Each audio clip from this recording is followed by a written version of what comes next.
Hello everybody and welcome. In this video I'm going to show you how to pair your earbuds XIAOMI OpenWear with your Android device.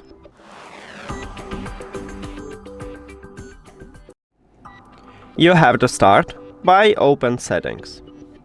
Then go to connected devices or the Bluetooth. And at the top click pair new device button. Not all Android phones have this button, but mine have. So I need to tap on it, and after that open the charging case.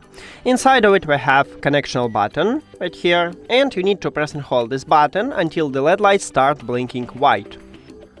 So press and hold. Here we go, it started blinking white, and now we should see these earbuds at the device list. Right here I have pop-up, but I'm going to skip it and click on them at the device list, and then pair. And we did it!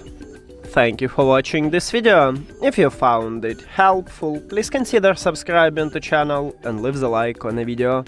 See you later!